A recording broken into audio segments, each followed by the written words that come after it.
Ni hao, halo semuanya, kembali lagi dengan Nubarta. Nonton bareng kita. Makasih ya udah setia menunggu updatean dari Nubarta. Semoga kalian masih akan tetap setia bersama Nubarta sampai akhir ya. Nah, kalau gitu nggak perlu lama lagi. Yuk langsung aja kita siapkan diri dan hati kita ke episode berikutnya. Selamat mendengarkan.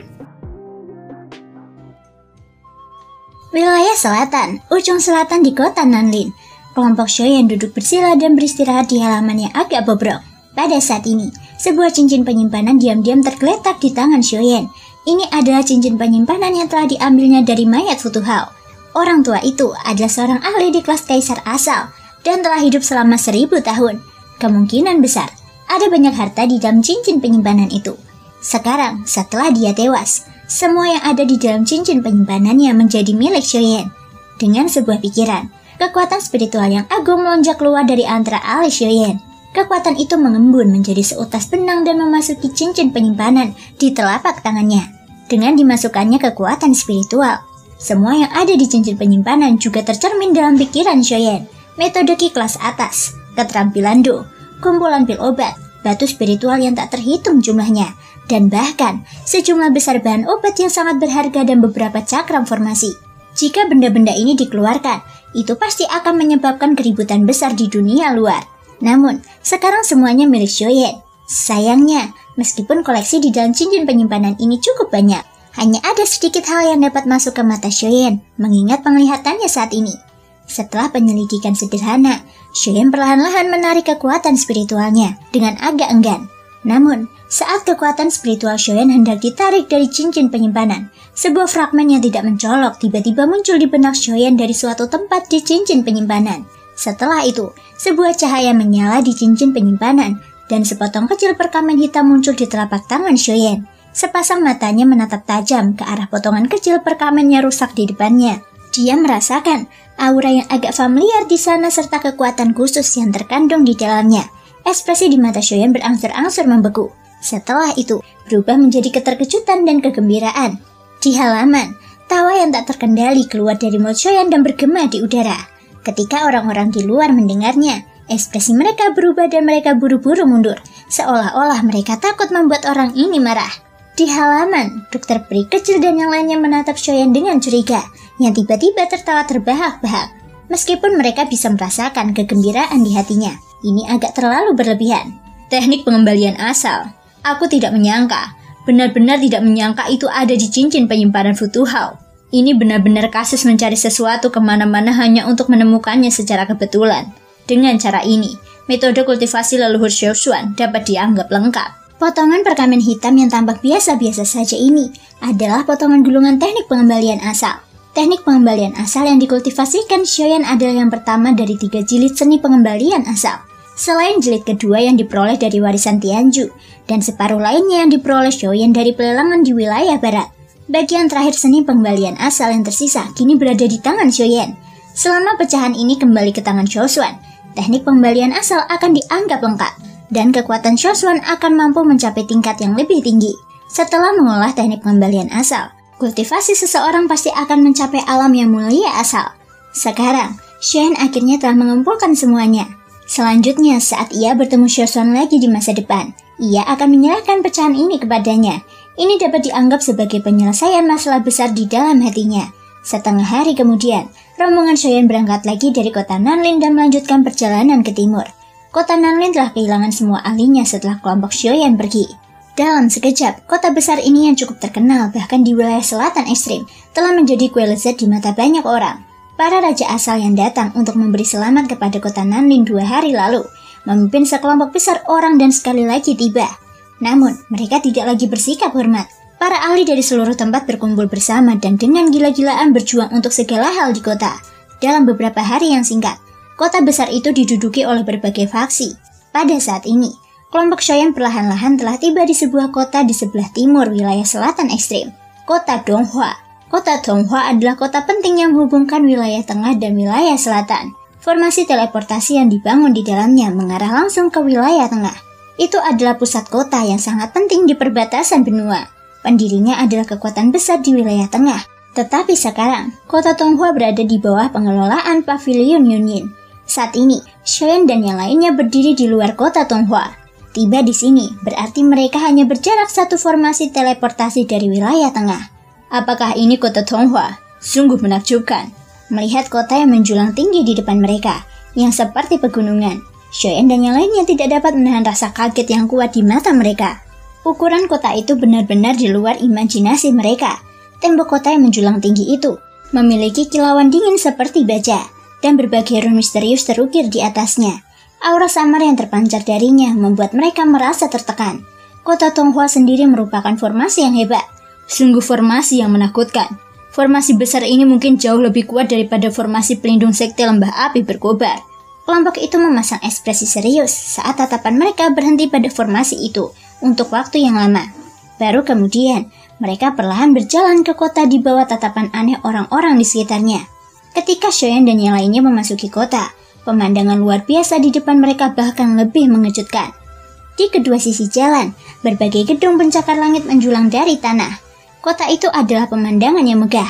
Hanya dalam waktu singkat, Shoyan dan yang lainnya melihat lebih dari selusin ahli di tingkat raja asal. Bahkan tidak ada kekurangan ahli kaisar asal. Ahli kaisar asal yang dapat mendominasi suatu daerah di selatan ekstrim tampak seperti orang biasa bahkan di sini. Kelompok itu tidak tinggal terlalu lama. Setelah bertanya tentang lokasi umum formasi teleportasi, mereka berjalan menuju pusat kota Tonghua.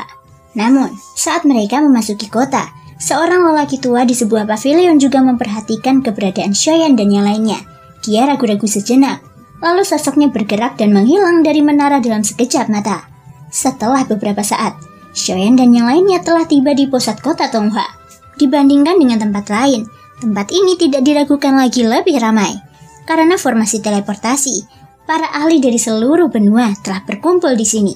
Ketika Shoyan dan yang lainnya tiba, mereka bahkan menemukan keberadaan beberapa ahli leluhur asal. Adegan ini menyebabkan kelompok itu sangat terkejut. Pada saat inilah, seorang lelaki tua berjubah brokat tiba-tiba menghalangi jalan Shoyan dan yang lainnya. Bolehkah aku bertanya apakah tuan ini Shoyan? Suara tawa yang ramah terdengar perlahan. Langkah kaki kelompok Shoyan juga berhenti. Beberapa dari mereka saling bertukar pandang. Seketika, tatapan mereka kembali ke lelaki tua di depan mereka. Pria tua itu memiliki rambut putih keabu-abuan di kepalanya. Ada sejumput janggut di dagunya. Tangannya agak keriput perlahan membelainya.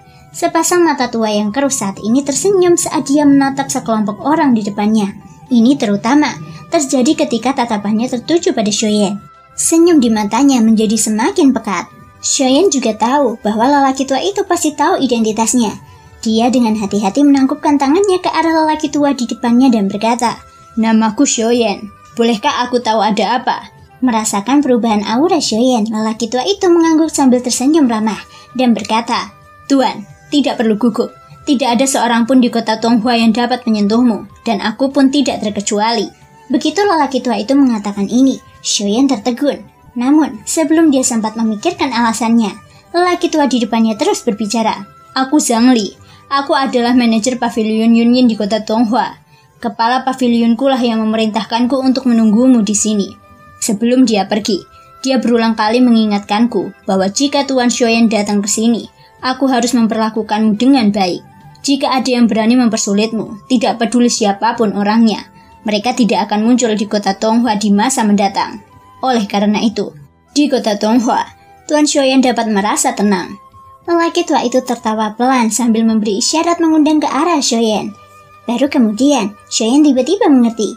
Tidak heran, lelaki tua ini bisa mengenalinya sekilas. Itu sebenarnya sesuatu yang dilakukan oleh Luo Jin. Terlebih lagi, dari kata-kata Zhang Li sebelumnya, tampaknya kekuatan pavilion awan tersembunyi atau yang disebut pavilion Yunyin di daerah ini jauh lebih besar dari yang dibayangkannya. "Tetua, kamu terlalu sopan." Setelah sadar kembali, Shoyan buru-buru menangkupkan kedua tangannya ke arah lelaki tua di depannya. Baru kemudian, dia memimpin beberapa orang di belakangnya menuju suatu tempat di pusat kota di bawah pimpinan Zhang Li. Meskipun kota Tonghua secara nominal berada di bawah kendali pavilion Yunyin, kota itu masih milik wilayah selatan. Selain mengelola beberapa masalah sepele, sebagian besar sumber daya dan toko di kota itu masih milik pasukan wilayah selatan. Jangan remehkan mereka. Di permukaan, mereka tampak seperti toko yang dibuka oleh raja biasa, tetapi di belakang mereka, ada pasukan yang lebih kuat yang mendukung mereka. Sementara beberapa dari mereka mengamati toko-toko di sekitarnya dengan rasa ingin tahu. Suara Zhangli yang agak hati-hati terdengar.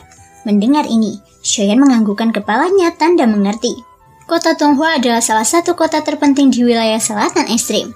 Bagaimana mungkin sebuah faksi biasa dapat mendirikan toko di sini dan dapat hidup dengan stabil? Senior, kamu sedang berbicara tentang kaisar asal kan? Xiaoyan tersenyum. Mereka yang bisa membentuk pasukan di sini tentu saja adalah kaisar asal. Hahaha, Tuan Xiaoyan sulit mengatakannya. Wilayah selatan sangat luas tetapi jarang penduduknya. Ada banyak ahli yang belum muncul. Apa yang Anda lihat hanyalah permukaan wilayah selatan. Ekspresi di mata Xiaoyan langsung mengeras saat kata-kata ini diucapkan. Dia secara alami memahami makna di balik kata-kata lelaki tua itu. Ini seperti lembah labirin Gurun Qin di wilayah barat. Di permukaan, itu memang faksi terbesar di wilayah barat. Namun, orang yang benar-benar bisa disebut kepala naga adalah klan Murong yang terletak di wilayah barat Gurun Barat, atau suku burung api darah di hutan mapel api di ujung selatan. Sampai sekarang, Xiaoyan hanya melihat kepala suku burung api darah, Xu Hao, dan putranya Zhu Zhan. Ukuran seluruh suku mereka secara alami tak terbayangkan.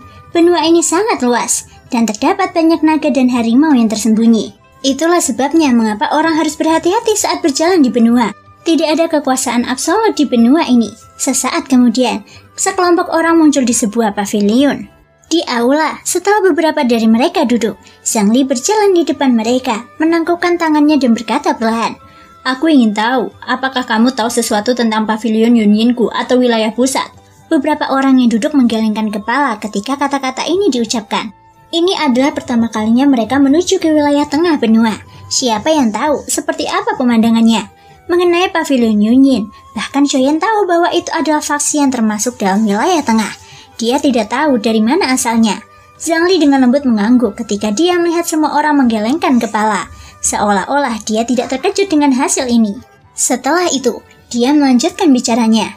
Sebelum kepala pavilion pergi, dia secara khusus memerintahkanku untuk memberitahu semua orang dengan jelas jika mereka datang ke sini. Wilayah tengah berbeda dari perbatasan benua. Faksi-faksi di sana lebih rumit. Pada saat yang sama, itu juga lebih berbahaya. Tuan Xiaoyan perlu memperhatikan beberapa faksi yang lebih kuat di wilayah tengah. Pembagian faksi di wilayah tengah berbeda dengan wilayah lainnya. Selain beberapa klan binatang ajaib yang kuat, faksi manusia dipimpin oleh Menara Pil, diikuti oleh Sekte Awan Surgawi dan Istana Hantu. Ada juga 3 klan besar, klan Xiao, klan Bai, dan klan Ouyang. Terakhir, ada 4 faksi besar lainnya yang dipimpin oleh Sekte Awan Surgawi. Sekte Istana Hantu juga merupakan salah satunya. Villa Awan Surgawi, tempat Sekte Awan Abadi milikku berada merupakan salah satunya. Faksi lainnya disebut Sekte Due. Aku yakin Tuan Xiaoyan akan berhubungan dengan mereka di masa mendatang. Tatapan Zhangli tanpa sadar tertuju pada Dokter Peri Kecil dan Lian Er saat dia selesai berbicara. Dengan penglihatannya, dia secara alami dapat melihat perbedaan antara kedua wanita itu. Ekspresi Xiaoyan berubah saat mendengar tentang klan Xiao. Dia tidak menyangka klan Xiao menjadi salah satu faksi super di wilayah tengah. Namun, karena hal inilah Xiaoyan tidak bisa tidak khawatir tentang situasi Xiao Xuan saat ini. Xiao Xuan belum mendapatkan golongan ketiga seni pengembalian asal yang lengkap, dan kultivasinya pasti akan terpengaruh. Kemungkinan besar, dia tidak akan bisa menghindari masalah di klan Xiao. Kilatan dingin melintas di mata Xiaoyan saat dia memikirkan hal ini. Tidak apa-apa jika Xiao Xuan baik-baik saja. Namun, jika dia pergi ke klan Xiao dan melihat Xiao Xuan diperlakukan dengan dingin oleh orang lain, tidak apa-apa jika dia tidak menginginkan klan yang disebut ini. Saat pikiran ini terlintas di benaknya, Xiaoyan akhirnya pulih. Zhangli juga membuka mulutnya sekali lagi. Meskipun sebagian besar faksi ini bertahan, Tuan Xiaoyan harus memberi perhatian khusus pada Sekte Istana Hantu dan Sekte Awan Surgawi. Di permukaan, kedua faksi ini memang setenar Villa Awan Surgawi dan Sekte Due. Namun, mereka sebenarnya adalah cabang dari Sekte Asal Surgawi dan Sekte Hantu. Kedua faksi saling waspada dan telah berkonflik selama bertahun-tahun. Mereka tersebar di seluruh perbatasan benua. Baru dalam beberapa tahun terakhir, Sekte Kuil Hantu secara bertahap mengumpulkan kekuatannya dan menarik diri dari perbatasan benua. Meskipun demikian, Tuan Xiaoyan harus sangat berhati-hati jika kamu bertemu mereka di masa mendatang. Xiaoyan menganggukkan kepalanya dengan sungguh-sungguh. Ketika mendengar ini, dia tentu tahu alasan mengapa Istana Hantu mengumpulkan pasukannya lebih daripada orang lain. Namun, dia tidak menyangka bahwa hal pertama yang akan dihadapi ketika dia akan melangkah ke wilayah pusat adalah Istana Hantu. Selain itu, Sebelum pergi, kepala pavilion juga memberikan instruksi khusus bahwa jika Tuan Shoyan menemui masalah yang tidak dapat diselesaikannya, dia dapat datang ke Villa Awan Surgawi. Kepala pavilion pasti akan berusaha sebaik mungkin untuk membantu.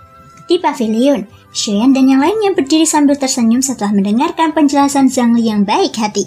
Mereka menangkupkan tinju mereka ke arah lelaki tua di depan mereka dan berkata dengan hormat, "Terima kasih, tetua." Senyuman muncul di wajah tua Zhang Li saat melihat reaksi semua orang. Tuan Shoyan terlalu sopan. Orang tua ini hanya mengikuti perintah. Semua ini diperintahkan oleh Master Pavilion. Aku hanya menyampaikan kata-kata Master Pavilion. Aku hanya berharap Tuan Shoyan akan berhati-hati setelah mencapai wilayah tengah. Orang-orang di sana tidak dapat dibandingkan dengan wilayah selatan. Nada bicara Zhang Li mengandung sedikit kehati-hatian menjelang akhir perkataannya. Dia tentu telah mendengar tentang tindakan Shoyan di selatan ekstrim. Berdasarkan karakter Shoyan, dia pasti akan menarik masalah begitu dia mencapai wilayah tengah. Hahaha, junior ini akan mengingat nasihat baik dari tetua di dalam hatinya. Namun, ada kalanya masalah tidak selalu datang dari diri sendiri. Jika ada yang berpikir bahwa teman-temanku dan aku mudah diganggu, aku pasti akan menggunakan tinjuku untuk memberitahu mereka bahwa kami bukan buah kesemek. Shoyan tersenyum acuh-acuh.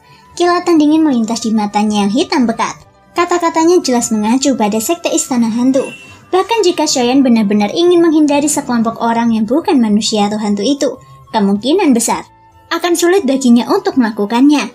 Sekte istana hantu pasti akan mengambil tindakan terhadapnya selama perjalanan ke wilayah tengah ini. Pada saat itu, bukan hanya dia, tetapi bahkan teman-temannya pasti akan menghadapi masalah karena ini. Cara terbaik untuk mengatasinya adalah dengan menggunakan kekerasan untuk mengekang kekerasan. Dia akan menggunakan kekuatan yang cukup kuat untuk membunuh dan mengusir semua penyusup.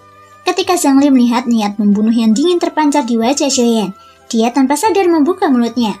Namun, dia tetap diam pada akhirnya. Dia menganggukkan kepalanya dan berkata, "Kalau begitu, orang tua ini mengucapkan selamat jalan kepada semua orang. Kita akan bertemu lagi di masa depan." Semua orang mengepalkan tangan mereka serempak. Kemudian, di bawah pimpinan Zhang Li, mereka sekali lagi tiba di pusat kota Tonghua. Arus manusia di tanah terbuka yang luas bagaikan banjir. Pada saat ini, cahaya keemasan yang menyilaukan dipancarkan dari antara lebih dari 10 pilar batu di platform yang sangat tinggi. Mengikuti kedipan cahaya yang ekstrim, sekelompok sosok manusia muncul di platform batu beberapa saat kemudian. Tatapan sejumlah orang yang hadir juga mengikuti dan melihat ke atas. Tatapan Shoyan telah memperhatikan pilar-pilar batu di sekitar platform batu. Dibandingkan dengan formasi transportasi yang pernah dilihatnya di masa lalu, yang ada di depannya tampak berbeda. Merasakan tatapan Shoyan, Zhang Li tersenyum tipis. Dia membelah jenggotnya dengan lembut dan berkata sambil tersenyum, "Tuan Shoyan, apakah menurutmu ada yang salah dengan portal teleportasi ini?" Mendengar ini, ekspresi Shoyan awalnya tertegun, lalu dia kembali tenang.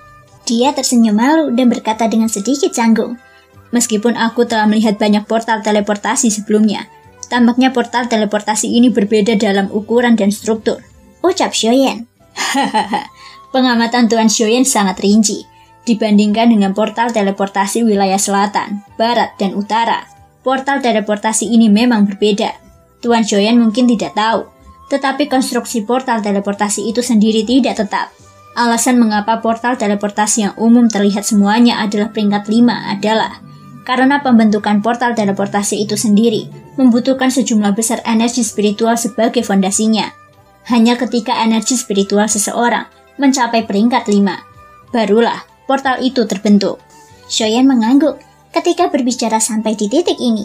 Dia juga pernah mendengar tentang hal ini. Pengumpulan formasi teleportasi membutuhkan sejumlah besar kekuatan spiritual sebagai imbalannya. Tidak seorang pun di bawah level master formasi peringkat 5 yang berhasil mengumpulkannya. Namun, selain itu, ada portal teleportasi tingkat 6 dan bahkan tingkat 7 di atas tingkat 5. Portal teleportasi di kota Tonghua adalah tingkat 6. Dibandingkan dengan portal teleportasi tingkat 5, portal teleportasi tingkat 6 mengkonsumsi lebih banyak energi. Tetapi pada saat yang sama, jarak dan kecepatan teleportasi akan meningkat pesat. Justru karena jarak antara wilayah tengah dan selatan begitu jauh, hanya portal teleportasi tingkat 6 yang dapat mencapai efek seperti itu. Tentu saja, selain dari formasi teleportasi daerah, ada juga beberapa formasi teleportasi jarak pendek. Tidak perlu menyiapkan formasi arai. Selama kamu meminjam kekuatan cakram formasi, kamu akan dapat melakukan formasi teleportasi jarak pendek. Namun, Kelemahan dari formasi teleportasi tersebut adalah tidak memiliki tujuan. Tapi bagi sebagian orang yang melarikan diri, itu bukanlah pilihan yang buruk. Singkatnya, formasi yang berbeda memiliki efek yang berbeda. Meskipun ada banyak alkemis di benua ini, master formasi tidak bisa dianggap enteng. Sayangnya, ada terlalu banyak kekuatan yang telah mengabaikan keberadaan master formasi. Saat berbicara, mata Zhang Li tanpa sadar menyapu Shoyan. Dia tentu saja menyadari bahwa pemuda berjubah hitam di depannya juga seorang alkemis. Karena itulah, ada emosi tambahan di akhir kata-katanya. Karena keberadaan Menara Pil, semua ahli di benua ini percaya bahwa alkemis adalah yang terbaik. Namun, karena itu, mereka telah mengabaikan master formasi yang sama kuatnya. Harus dikatakan bahwa ini adalah semacam tragedi. Shoyan tiba-tiba mengerti di dalam hatinya. Setelah mendengar kata-kata Zhang Li, dia tidak begitu mengerti tentang formasi. Dulu, dia meremehkan kekuatan seorang ahli formasi. Sekarang setelah dipikir-pikir, seorang ahli formasi memang punya kelebihan tersendiri. Jika bisa berkembang di masa depan, kemungkinan besar itu akan menjadi salah satu profesi paling populer di benua Yuanwu. Setelah berbasa-basi sebentar, kelompok itu bergerak menuju panggung tinggi di depan mereka. Zhang Li melihat ke belakang kelompok di depannya dan tidak dapat menahan diri untuk tidak menebak-nebak dalam hatinya. Kemungkinan besar wilayah tengah akan menimbulkan badai karena kelompok orang ini di masa mendatang. Kelompok itu perlahan melangkah ke panggung tinggi dan memasuki formasi.